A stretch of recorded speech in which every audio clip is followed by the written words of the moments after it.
Tony Khan ruins impending debut. So, there was a tease for a new masked wrestler with the vignette being, I think it was only 13 seconds long, possibly being called Holo.grm. It was Holo and then .grm on AEW Collision this past Saturday. Okay, very briefly before we discuss that, what did you think of the vignette? Did you think much of anything? There wasn't much to go on. No, I thought it was just a test pattern type deal. It's only 13 seconds. So you're thinking, what the? I think most people who watched it didn't even know what it was.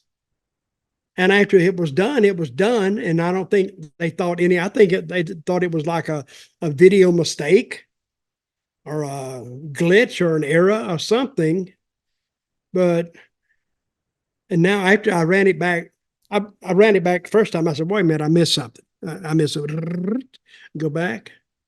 And then it was the same thing. I went, what's wrong with this thing? So I ran it back 2 or 3 times because I'm sort of dense up here sometimes. But I don't get it. There's not enough there to even make an impression, really. I'm going to tell you, Tony Khan, it's hard to envision what he's thinking about in his booking time, in his off time. I think he might have lost his mind a little. I think he's winning. This wrestling has driven him crazy. I don't know. But I will say this.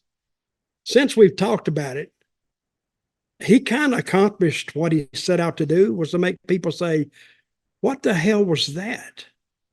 So he made me think about it. So that's half the battle. Well, okay. We thought about it. We wouldn't have been talking about it unless he'd done an interview on. This is another thing I'll mention in a minute. He went on some podcast that no one's ever heard of before, and like has no views and no anything. And hey, we got 120,000 subscribers now. Yeah, we're too big for Tony Khan, apparently. Not that we would have invited him. But he says, it's somebody I'm excited. You would love to have Tony Khan on. It's a waste of time having Tony Khan on an interview because he admits to nothing. He gives away nothing. But hey, I would tell him that. I said, say something. You're not saying anything. If he was in the same room, we could sort of like sit on him. Or, put him in some sort of submission and say, give us a proper answer. I'd put him in a submission hold. Yeah. And make him talk. Yeah. Right. So then you'd have, hey, listen, and then you'd have a little zapper, and then if he didn't answer right, we just give him like a 2-second shock. And after a while, he started coughing up some information. I'll arrange that. I'll contact AEW and arrange that. Right. So he says, is that criminal? Not if he signs a waiver. Hey, some people pay good money for that kind of treatment, They do. So hey, if anybody wants to get held in a chokehold and tased, write us here and we'll show you the process. Yeah, we'll negotiate a price on that.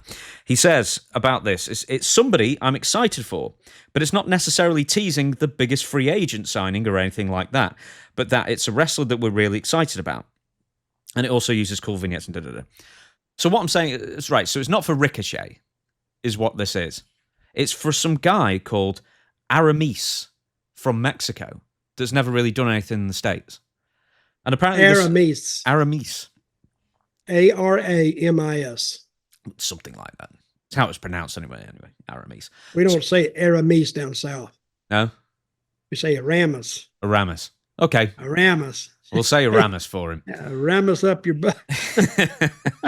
You're back to your taser thing again. Hey, now, you need to get a little more serious with this podcast, Tony. Don't.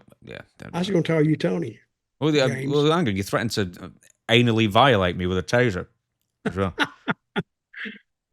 Okay, Aramis. Okay, right. So anyway, it's a guy. I don't get it. It's a guy nobody's heard of, but also Tony Khan's come out and say, "Oh, it's not someone really good. It's just some other guy."